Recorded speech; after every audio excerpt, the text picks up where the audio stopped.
Welcome to Shift, everybody. If this is your first time here, you can scan this QR code. You can fill out the Connect card.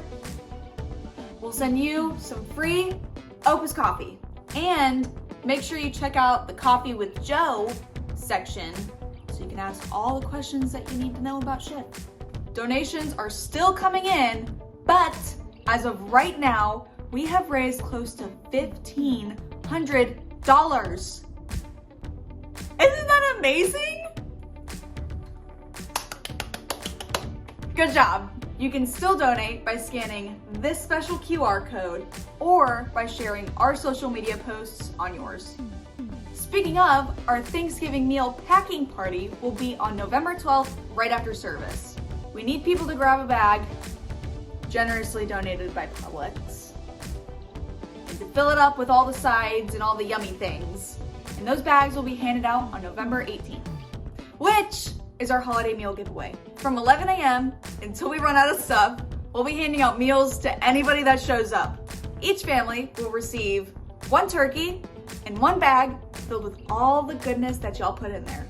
And we're gonna be needing help with parking, traffic, and handing out the meals. So you can scan this QR code and scroll down to volunteer.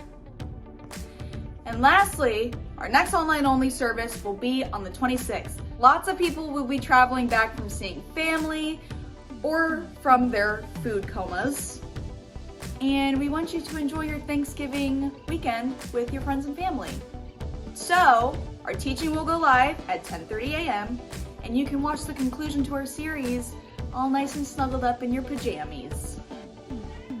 And that is all that I have for you guys today. So let's start with our new series, Won't You Be My Neighbor? With week 1, Love Yourself.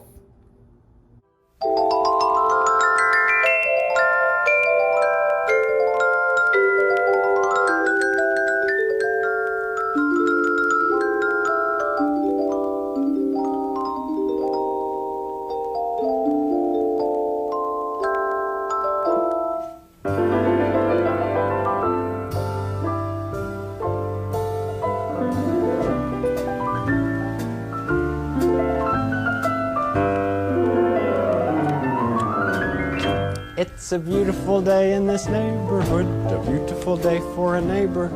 Would you be mine? Could you be mine? It's a neighborly day in this beauty wood, a neighborly day for beauty. Would you be mine? Could you be mine? I have always wanted to have a neighbor just like you. I've always wanted to live in a neighborhood with you. So let's make the most of this beautiful day.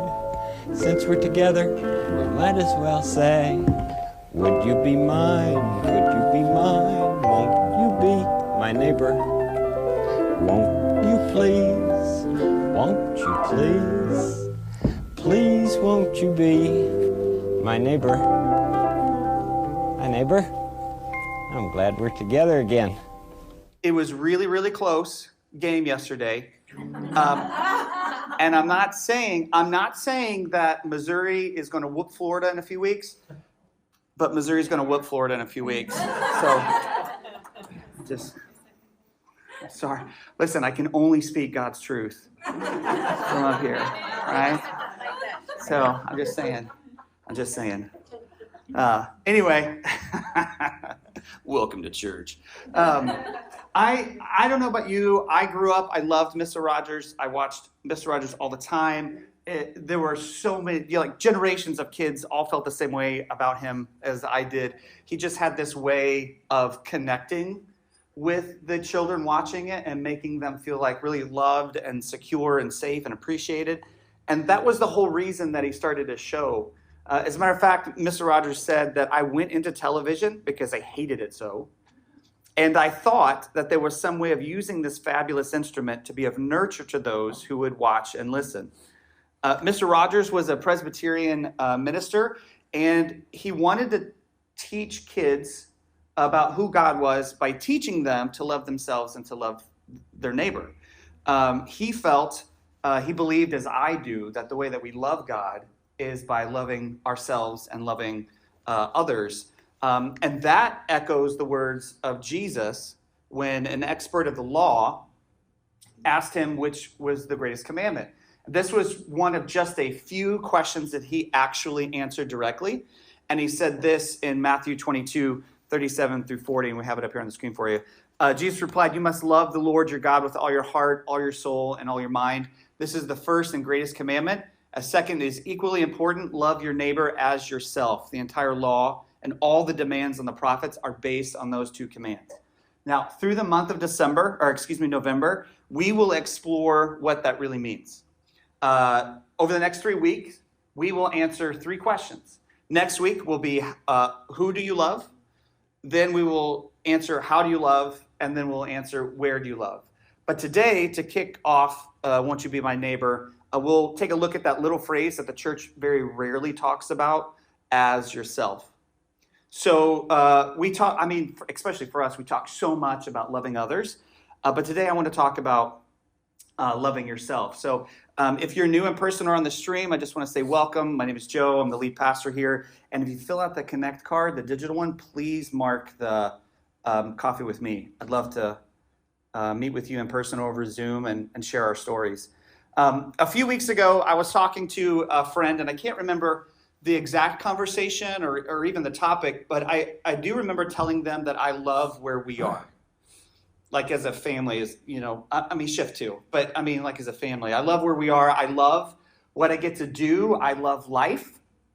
And I love who I am. I love being me. That doesn't mean that I don't think that there are things I need to work on, right? That doesn't mean that there are things that I feel like I need to grow and change. You can just ask my wife or my kids if that's true or not. And I understand, and I also understand that some of how I feel about myself can find its roots in privilege, right? Because I am a cis, white, heterosexual, Christian male. I've never been told anything other than I could love myself, right? Like there's been no reason given to me to not love who I am. I understand all of those things, and I still love me. Now, I haven't always been able to express that in my life, right? Because for much of my life, that was a sinful attitude, right? Taught to spiritually bypass those feelings. Phrases like, well, it's not me, it's all God, right? When somebody gave me a compliment about something, as if I hadn't spent hours putting that thing together or years honing my craft, right? Now, if we want to be pedantic, then yes, God is the cause that ultimately is the reason for all existence. And if God created us in the way that our tradition teaches, then he would be responsible for our gifts and our talents. But even if that's true, I still have to put in the work. I still have to get up off my rear end and do the thing, right? That would be like me. This is my son's artwork, right? Can everybody see that? That would be like me, that would be like me taking credit for this. Right? He's the one that did it, but I made him. Right? Or my wife cooked him for 9 months. Right? I made him. Yeah, doesn't that sound silly? Like, look at my artwork. My son painted it, but he's got my DNA, so, right? How silly does that sound? So, like, if it sounds silly like that, then it's going to sound silly in other ways too. Brock could thank us for the role that we played, right? Like we went and bought him the stuff, we got the materials that he needed, but he's the one that ultimately did that. Now, we get taught this because there are a handful of verses that have been interpreted and used to keep us in our proper place, right? Verses like there's one in John where John the Baptist says, talking about Jesus, that he must become greater and greater and I must become less and less, right? Or where Jesus talks about that we have to take up our cross daily and follow him. Or where Paul says that he is the worst of all sinners and then later goes on to say, I need you to follow me as I follow Christ. Each of those passages have been used to make sure that you don't feel too good about yourself, don't give yourself too much credit, and to make sure that you remember just how depraved you really are. Now, Given all of that, let me ask you a serious question. How do I love myself if I see me as the worst, totally depraved, deserving of eternal hell? How do I love myself if I would rather die than be here, which Paul actually says? How do I love my neighbor if my faith teaches me that everything I am should die a violent death of crucifixion? Some would point to the words of Jesus to prove this idea, such as this passage found in John chapter 12. We'll have it up there for you. This is Jesus talking. I tell you the truth. Unless a kernel of wheat is planted in the soil and dies, it remains alone, but its death will produce many new kernels, a plentiful harvest of new lives. Those who love their life in this world will lose it. Those who care nothing for their life in this world will keep it for eternity. Now, I want you to hang on to that because we're going to come back to it at the end. But the idea that we have to punish the physical self to bring about the spiritual self is bad theology, and it's even worse psychology. Author Father Richard Ward put it like this: grace builds on nature, it doesn't destroy it. Many years ago, I took a test called the Enneagram. And we're actually going to post a link for if you haven't taken it, to take it later. What it revealed to me, this personality test, is that my default position is as a people pleaser. That is my default position. My brain is wired, whether it's nurture or nature, my brain is wired to please those around me. Now, don't get me wrong, don't mishear me when I say that. I most definitely want to beat you in everything that we do, because all of life is a competition, but I want you to like me as I'm beating you, okay? So just remember that after the whooping that Mizzou lays on Florida, I still love you, and I desperately want you to love me. But I wish I would have taken the Enneagram in high school, because it would have saved me so much harm and pain, so much turmoil in my life. I wore so many masks and had created so many false selves, right? I could be this person with that group, and then I could be this person with this other group. I could be whoever you needed me to be, and many times it was to my own detriment. And I did this through most of my adulthood as well, and it was really prevalent in ministry. I would cover up and I would mask and be who I thought the church wanted me to be as a pastor. And you can really see it in some of my social media posts. Like, Facebook Memories is great until this like super cringy evangelistical post comes from 12 years ago that I would make, and I just saw one the other day, which is why I was thinking about it, about how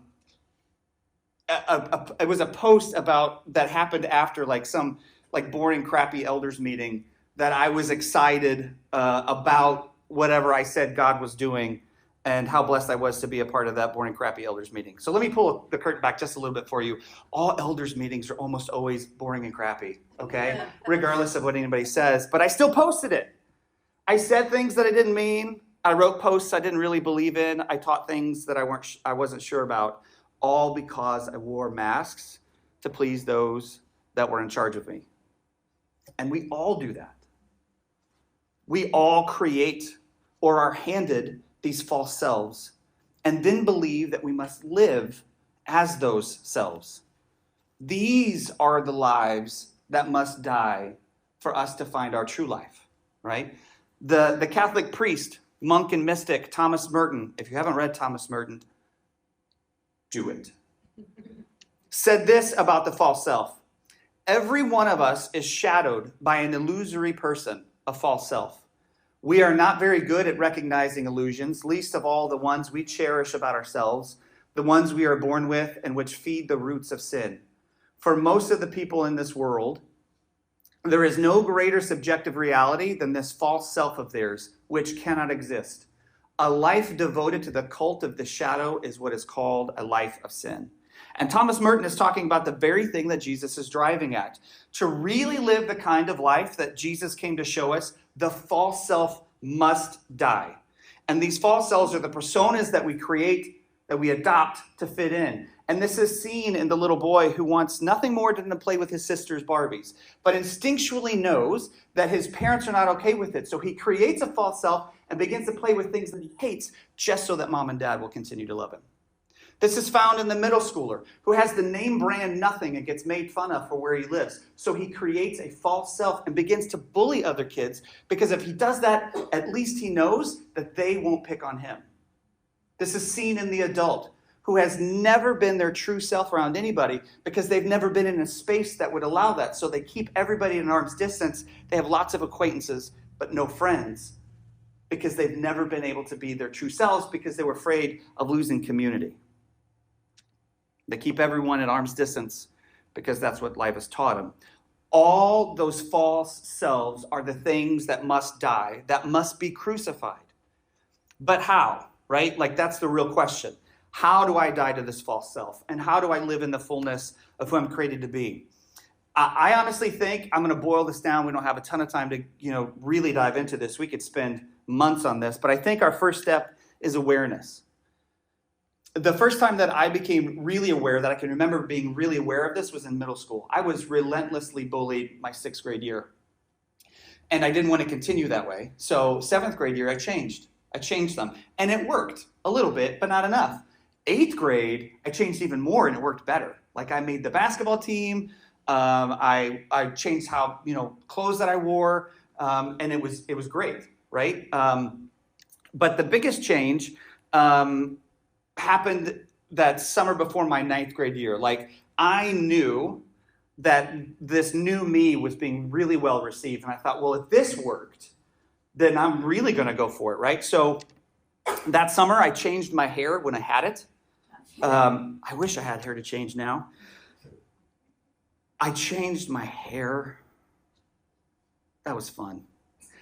I changed my hair. I bought an entirely new and different wardrobe. I changed the music that I listened to. On that first day of high school, I showed up looking as awesome as a Midwestern kid who had access to the only real store in town, Burlington Coat Factory, could in the early 90s. I was pretty fly for a white guy, all right? And it worked. It worked. I even got to the point where I was dating like one of the popular girls in the cheerleading team, all right? It worked. And every time something good happened because of that false self, it just reinforced that identity, and I buried my truth self just a little more every time. Now, I didn't have the language for it then, but the false self knows that it is nothing but a shadow, and so it seeks to reinforce itself with experiences and achievements. The more that it accomplishes, the more that it's real. So this false self creates myths, right, that empower it. For me, it was, I have to be funny. I have to perform. That's why they like me.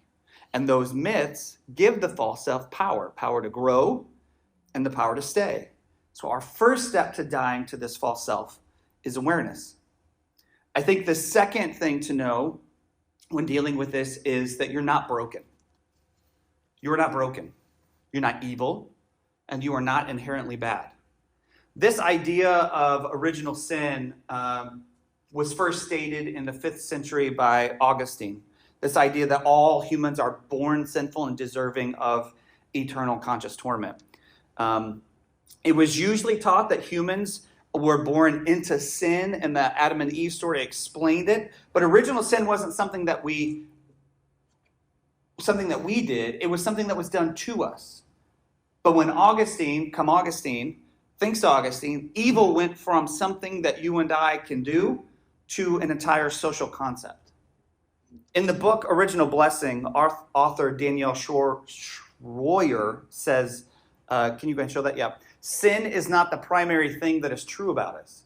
Before we are anything else, we are made in God's image, and we are made to reflect that image in the way we live. Before Scripture tells us anything else about ourselves, it tells us we are good.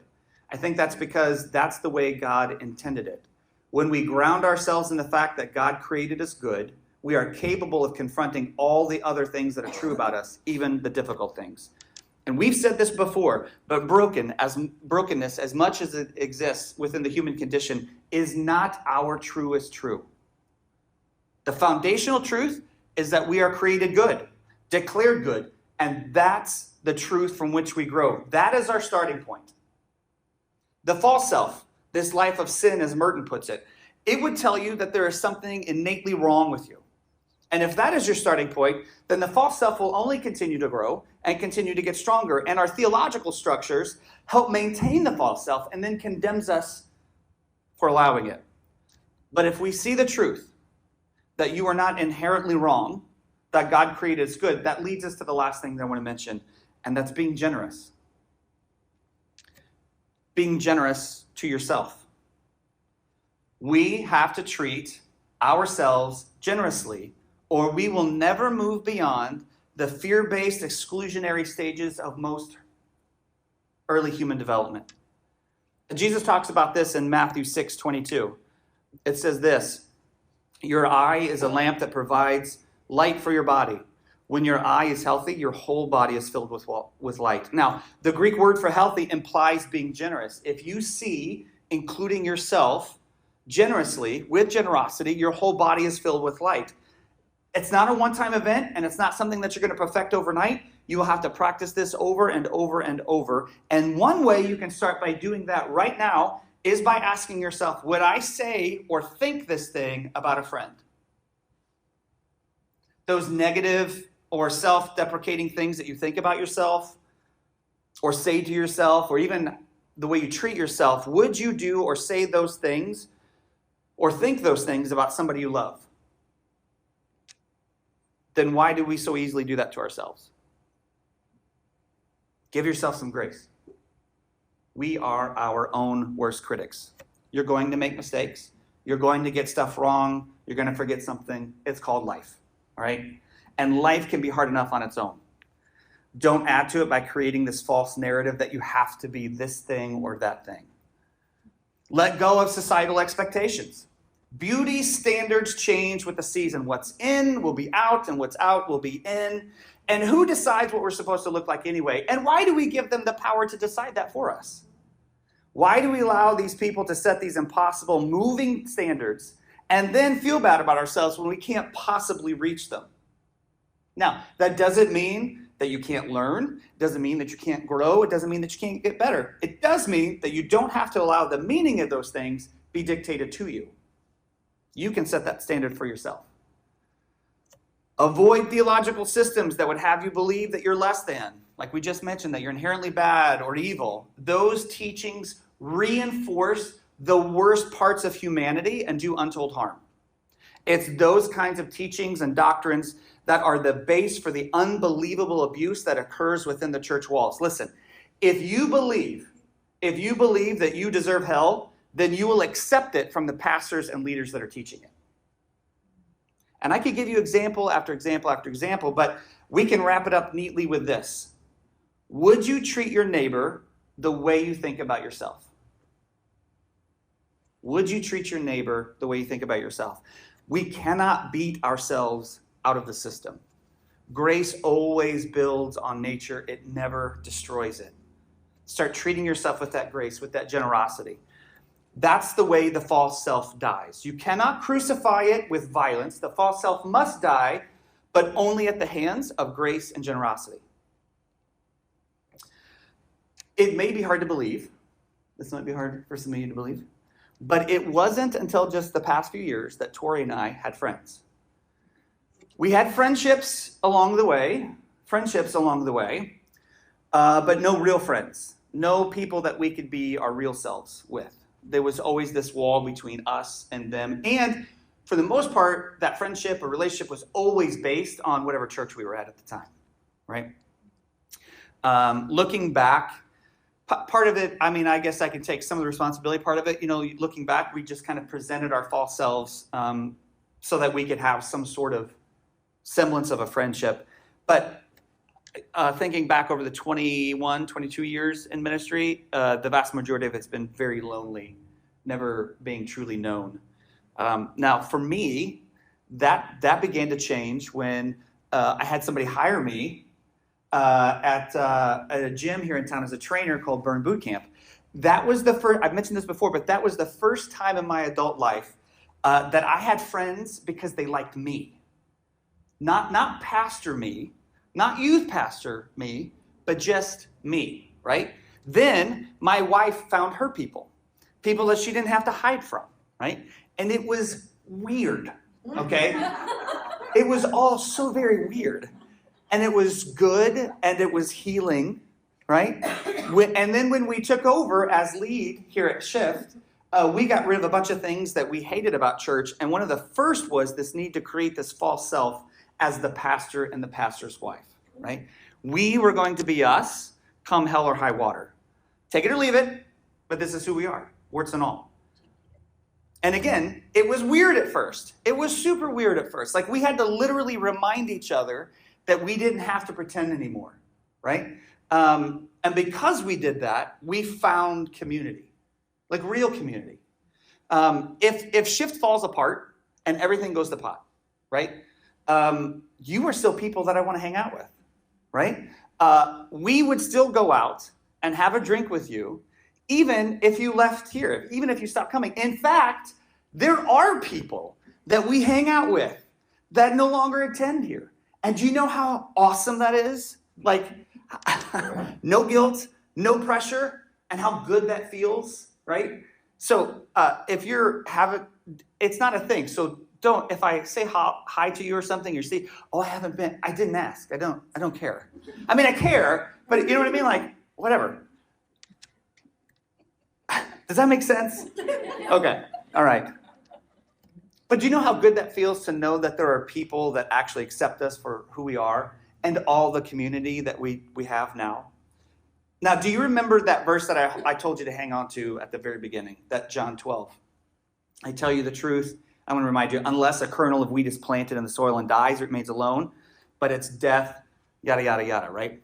There it is, okay. But that's what I was talking about earlier. Now, here's why I told you to hang on to that, okay?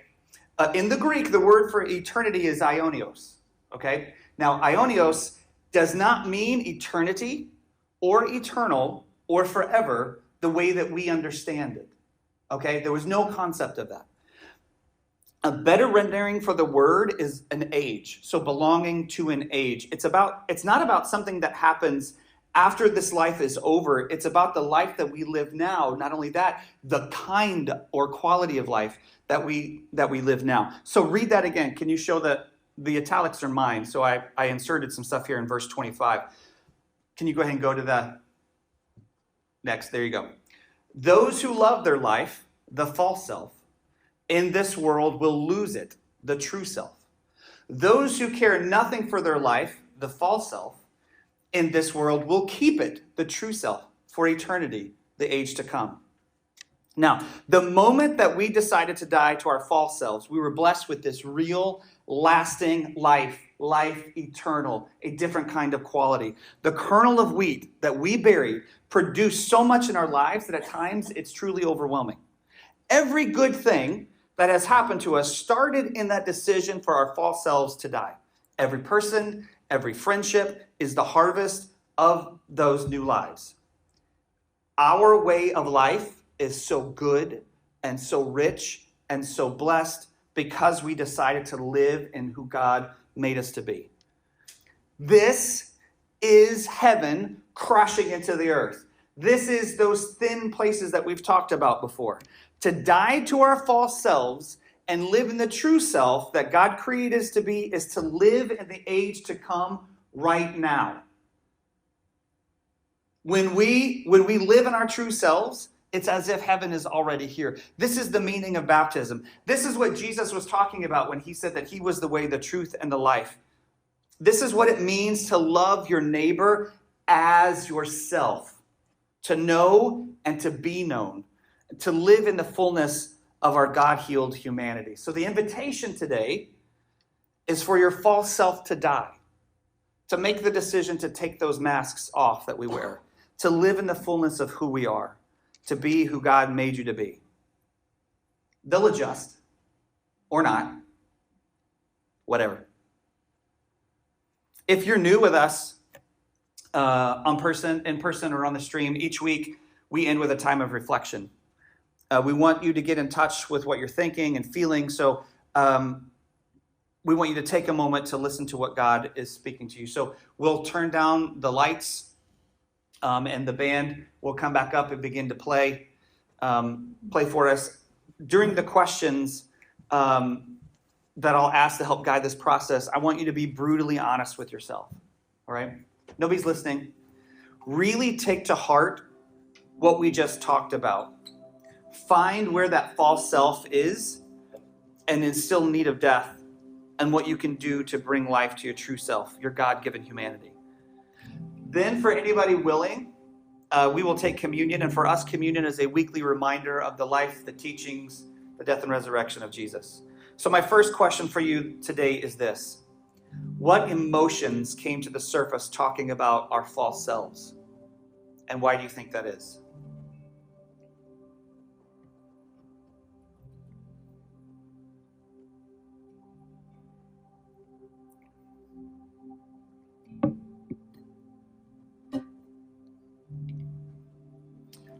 How does the idea of dying to ourselves change after what we talked about today?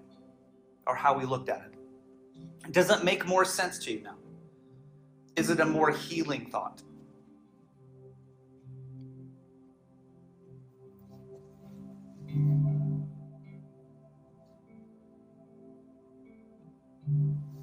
My third question for you is this one. This one's a hard one, people.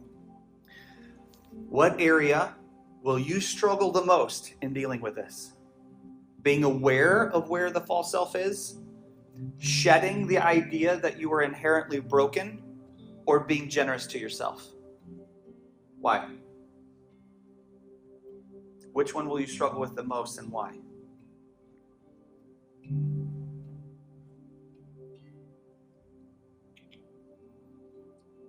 Now, depending on how you answered that,